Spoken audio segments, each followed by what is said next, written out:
Hey everyone, my name is Penny Zanker, and it's time to reset. This podcast goes beyond just navigating change. It's about new ways of thinking about how you can approach challenges, how you can shift your mindset when needed, create some space and grace for yourself so that you can rethink, recharge, and reprioritize when and where needed. Are you ready to unlock your full potential? Thank you for hitting play and sharing this next episode with me. It's time to reset. Hello, and welcome to Take Back Time. My name is Penny Zanker, and I'm your host. And today we're going to talk about authenticity and how that can help you take back time, right? Because we're talking about take back time, which means working smarter, not harder. And we have a treat with us here today, Mark Meyer. He is a psychotherapist and a consultant for the world's largest corporations, leading workshops on conflict resolution, authenticity, and authentic management. We'll find out more about what that is. He coaches professional athletes in discovering their purpose and counsels both couples and individuals. And after founding and spearheading several successful companies, Mark connected with his authentic self, and he refocused his professional aspirations. He's been a business coach and neurolinguistic programming master practitioner who uses his personal experience to help others live their most authentic lives. And his most recent book on Amazon as a bestseller is The Art of Being Authentic. Mark, welcome to the show. Hi, Penny. Thank you for having me. It's great to have you and to talk about this buzzword that is being talked a lot about, authenticity. And you finally became your authentic self. So let's just talk about that. What kept you from being your authentic self? That's a good question. I think a couple of things. I think what kept me from being my authentic self is also what keeps a lot of people from also being their authentic self. And that's a couple of things. I think first off, it's the fear of other people's judgments, right? What are other people going to think when I'm going to be my authentic self, right? Because maybe my authentic self will not fit in. So probably my first concern. I think my second concern was my own judgments, right? Because we meet judgments in life, and when we've been judged enough, we start judging ourselves, right? So I would think, could I really make this shift? Could I really do this? And then I think the third thing is also something that I think a lot of us spend a lot of time on is trying to figure out what is authentic for me. So I guess that the combination of these three things kind of makes it a little more difficult than maybe it sounds at first. Well, so I get it. I'm also trying to unpack this for people. What changed in you? How did you show up different? What was different? Well, I think that I lived a life where I was very focused on chasing goals. I was very focused on proving to the world that I was good and probably also just good enough. And whenever I reached a goal, I think I expected something to happen. Once I reach this goal, then I'll be happy, or then this will materialize. And it never really happened, right? And in my corporate, endeavors, I had a lot of success. And every time I reached the goal, I felt almost compelled to immediately set another goal because I was looking for some sort of, could you call it like an emotional redemption, right? And when that didn't come, then I had to stop looking outwards and start looking inwards. And then I discovered I should change my path. So before we go into that and changing the path, on one side, you're saying, okay, if you're noticing these symptoms, that could be a sign that you're not living your authentic self. But it also, on the other side, sounds like to me it's okay, well, you're needing external recognition. And I'm not saying you, right? I'm saying whoever it is, because as many fingers I'm pointing at you, I'm pointing them at myself, right? Because I recognize that in myself too. But is that the same thing, that I'm so focused on external recognition and getting that goal, and then I'll be recognized and I'll be good enough? So is authenticity just feeling that we are enough? Or is it the goofy side of me wants to come out and be goofy? So I'm kind of having this conflict of understanding the definition, because that's what I always thought it to be is, I'm not bringing my humor and being my whole self. But it sounds like it's more that I'm doing things to get an external reaction versus doing it because it feels good to me. Yeah, I think you're right about that. And I think it's okay to be confused, right? Because the way we use the word authentic we use it in a lot of different ways, right? Because as you say in the beginning, maybe it's a bit of a buzzword, right? So if I say, well, authentic is, what could that be? That could be being true to yourself, right? It could be original. We could use the word authentic if we talk about the Mona Lisa. We could say, well, that's an authentic Leonardo da Vinci painting, right? Because it's an original. And that's the way original. so that's the way we use authentic. On the other hand, if I ask you to describe an Italian godfather for me, what would he look like, Penny? Well, then maybe you'll say he'll have a big cigar and he'll have a tie and have a suit and the hair back and all of that. And the reason you describe him like that is because he looks like all the rest of them, all the other godfathers and Italian mafiosos you've seen. He Because looks it's a like stereotype. that. Exactly. So now we're using authentic to describe a copy, right? So we use authentic both to describe an original. We also use it to describe a copy, a stereotype that lives up to certain criteria. And then it becomes difficult for us, right? Because then should I look to others and should I try to emulate them or should I be myself? And this whole thing about feeling good enough, authenticity is much more than just feeling good about yourself. But I think it's a prerequisite in some ways. Because when you want to be your authentic self, when you say, Penny, I want to goof around and have humor and just be me, well, not everyone will necessarily respond well to that. So you need to have the self-esteem to say, okay, I'm worth this. This is me, and I'm going to step into my authenticity. So this feeling good about yourself, having the self-esteem is perhaps a prerequisite or a good starting point for beginning to become more authentic. That's so interesting. I love the way that you framed that so that we can see that it means a copy and it means an original, like mind blown, right? In terms of, I really, really like that.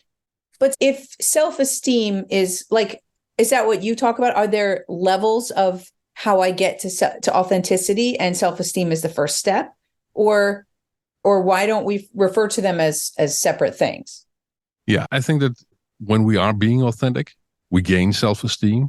And I think when we have self-esteem, it becomes more easy for us to be authentic. So in that way, I think those two, it's sort of a self-reinforcing process. But I also think like the chicken or the egg. Yeah, a little bit. But it's important to note that we're talking about self-esteem because in today's culture and day and age, we sometimes mistake self-esteem for confidence. And there's a difference. I think the best way to describe it is confidence is how well you expect to handle a given situation. So if you are really good at tennis, when you step onto a tennis court, you'll have a high sense of confidence. You know you'll do well, right? Self-esteem is different. That is the worth I place on myself. Mm-hmm. So that if we play a tennis match, your self-esteem will be unaffected whether you win or lose. Because this is not how you handle a given situation. This is the worth you put on yourself. And you know, winning or losing a tennis match is not going to devaluate or add to the value of you as a person, right? If you're solid in your self-esteem. Most people, when they're defeated, even athletically, in sports, they might take it as a hit.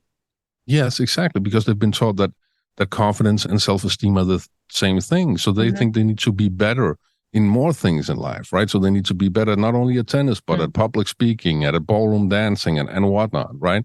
And confidence, well, if we don't handle the situation well, our confidence is going to decrease.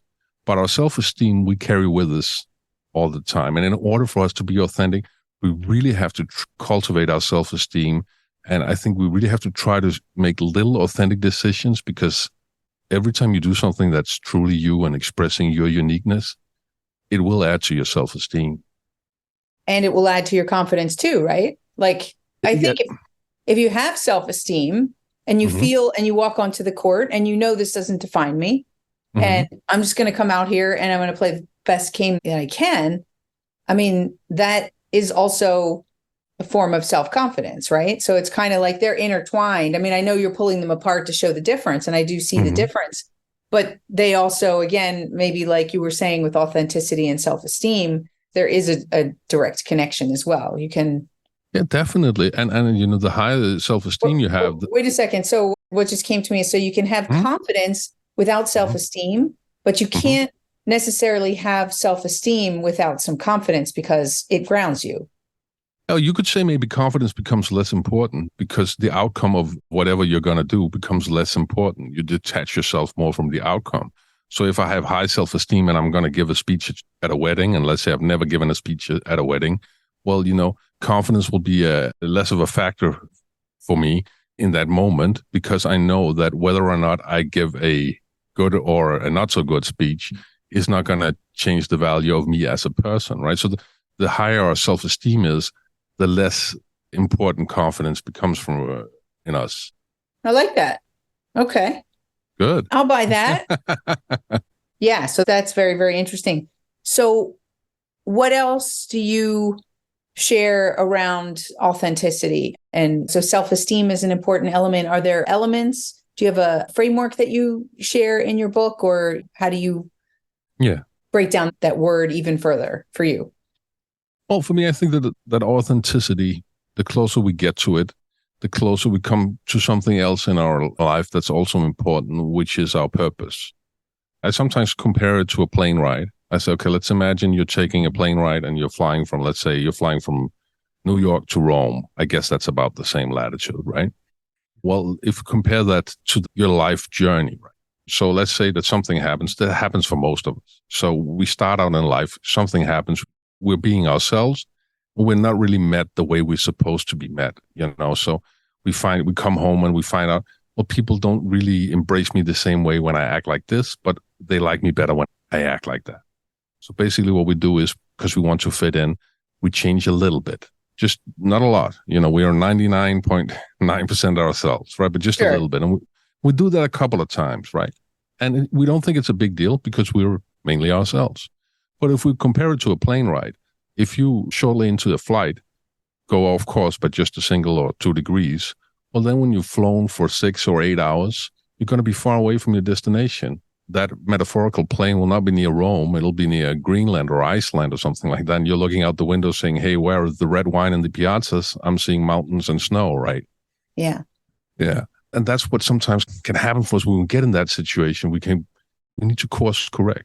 And that's what I talk about in the book. I said we need to course correct, not further away. We don't need to look to others. What are others doing? Because they're on a different path. They're on a different plane, right? We need to course correct back to what is our authentic self. And ultimately, when we do that, we sort of come in contact with our purpose. What is our purpose? What is our authentic way of living? So purpose to you is the authentic way of living versus many people think of that as the thing I meant to do. And it's usually more thought of as a thing than a way of being. Yes. I think purpose is a way of being. I think purpose is something that you can express that is uniquely you.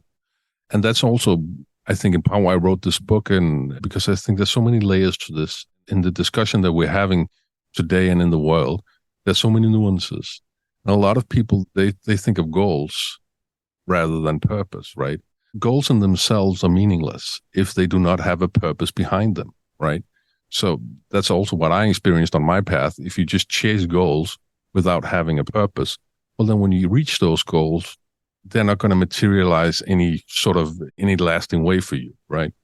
So purpose is something different. Purpose is something we can express immediately. If we can't express our purpose right now, well, then maybe it's not a purpose. Then maybe it's a goal, right? A lot of people say, well, my purpose is to make money. That's not a purpose. I've never heard anybody say that. Get out of town. I mean, they are totally lying to themselves if they say that. I'm sorry. If you're listening and you say that your purpose is to make money, you're really missing the boat, and you need to go back to the beginning of the show and listen. Exactly. And that's not a purpose. It's a goal at best, right? It's something you need to attain, right? But that purpose, which some people also call, you can sort of compare it to flow, right? When you're in that zone where you're just expressing who you are. Well, that's something that connects to authenticity the way I see it, right? That when you're being authentic, you're expressing your purpose. Yeah, I can see that. That's when you're in your flow, is when you're really connected to what matters to you and those types of things. That makes total sense. I had a question in my head that I wanted to ask, and I lost it. It'll come back later. Yeah, no problem. So maybe some people are thinking, Penny, where have you gone with this? You're talking about take back time. So let's make that connection for people. How do I actually save time when I'm being my authentic self and I'm really living in that flow and that way of being that gives me meaning. Yeah, I think you actually, at the end of the day, you save a lot of time, right? I can speak from personal experience. I've wasted a lot of time in my life chasing goals that when I reached them, they weren't important, right? And of course, when you're authentic, you're not going to be efficient because that's not the purpose of authenticity. The purpose of authenticity is expressing your purpose, right? But instead, you're spending time on what is important for you, right? I'll give you an example for anybody who out there listening who's a parent, right? One of their purposes, I assume, is to be a good parent, right? And sometimes your kids come home from school and they're crying and they've had a bad day and they need their parents to come there. They need you to be there and hug them. And there's no efficient way of hugging and comforting your child. You just have to be there. But Right. it feels right, but it feels good, right? Because you're expressing your purpose, your authentic purpose as a parent. And when we're being authentic, well, while we may not be more efficient when you look at what we're doing, the small tasks in themselves, well, instead we're focusing on what's really important for us. And then from a broader perspective, you can say you're really taking back time because you're peeling away all those things that don't really matter to you and you focus on what is truly authentic and important for you. Yeah, I believe that that's true. And I think also just to your point of the plane, right? You're in a completely different place. And now how much time is it going to take you to get back to, it's almost like, when we make a mistake, we have to redo it. And the cost of redoing is time, right? And as well as many other things, perhaps. That is definitely for me, I do see this as an important way to stay on track with who you are and what it is that you're meant to do. And I think for people listening, it's not, sure, you have a job to do and that may be, and you may need to do what you need to do in that job, but you can still do it authentically for yourself. So maybe talk to that a minute and around leadership. Yeah, that's a very good point because sometimes people think that we can all think that surroundings and circumstances need to change in order for us to be authentic. But really, we could be authentic in whatever we're doing if we're doing it in a way that's true for us. I work with authenticity. I'm a therapist, right? But I could find a way of being authentic if I was flipping burgers somewhere, right? I would make it a point of smiling at the customers and making sure they had a great day. I can express my authenticity in a lot of different places. A lot of people, also clients I have, they come to me and say, I need to completely change my circumstances in order to be authentic. They're just looking for other circumstances where they'll fit in better. But the fact of the matter is that in real life, we have to sort of stand out first to fit in as our authentic selves. We need to take that leap of faith, have that self-esteem to say, I'm going to be my authentic self. And circumstances are never going to be right. They're never going to be perfect, right? Well, and it could be in some cases that it's not a right fit for you wherever you are, right? It doesn't mean you can't show up authentically as you, but it might mean that in the long run, you're not going to be happy in that place. And that's okay too, right? I think you make yourself more unhappy when you're not yourself. Like I don't care where I am, if I can bring in a little bit of my humor and a little bit of fun and playfulness, and then I'm happier. And if I'm in an environment where that's squashed or not appreciated, I guess I see that quicker. And it doesn't mean I need to change. It means, okay, well then I do need to change where I am because it's not a fit, right? You do have circles and squares that may not go in the same hole. Exactly. And the two things I want to comment on that, I think such insight to what you're saying, Penny. The first thing is, of course, that when we're with people that allow us to be authentic, then we have energy. We get energized. We're with people where we cannot be our authentic self, and it can drain us of energy, right? So that's spot on. I usually say jokingly, I say that's why it's more fun to hang out with your friends than your in-laws, right? Because you can be yourself, right? But I think this, when you say it in a work-related context, I think that's also important to talk about when it comes to leadership, because when we want to be authentic leaders, authenticity is not only me being me, but it's also allowing other people to be their authentic self, right? So if I was your leader, Penny, and I could see that you were being your authentic self and you weren't fitting in, then it's my job as a leader to find out, okay, how can we embrace Penny? She can fit in authentically here, because that's something we all need to do in order to have a organization that is thriving long term. Absolutely. So I ask a lot of guests this, and then we're going to have to wrap up. I could talk to you all day. We'd have so much fun. We can philosophize and break things down further. So everybody has a different answer for this. What does productivity mean to you and why? Yeah. Productivity for me means to do what is the right thing for you to do. It's not about the output. It's not about what you can check off from your list. It's about doing what's right for you. Because ultimately, when you do what's right for you, then you're going to end up in a place that I would think is very productive. Okay. Well, thank you. Awesome. You're So welcome. tell us where we can find more information about you and your book and all of that. Yeah, well, if you're interested in learning more about authenticity, of course, you can go to Amazon.com and pick up my book, The Art of Being Authentic, T. Mark Meyer. Also, you can go to Instagram. I share a lot of little video clips and quotes on Instagram on authentic T. Mark Meyer. Or you can connect with me on LinkedIn, where I talk a lot about authentic leadership. Find me there as well. Or you can go to my website, which is tmarkmeyer.com. Fantastic. Thank you so much for being here. Thank you for having me, Penny. And thank you all for being here because it's an important topic.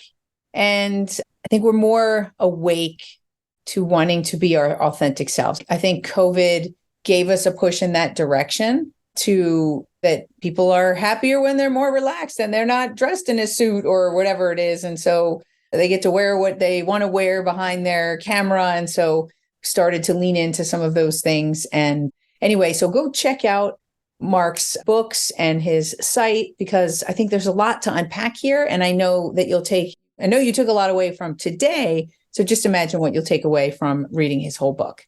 So thank you for being here. My name is Penny Zanker, and this is Take Back Time. We'll see you in the next episode. Hey, thank you for spending this time with me. It really means a lot. If you're feeling a little off, distracted, overwhelmed, stuck, or just out of sync, remember that's your signal to reset. And that's all it takes, just recognizing one reset moment at a time. So stay tuned for more tips, tools, tricks, stories, strategies, all here on Time to Reset. We'll see you in the next episode.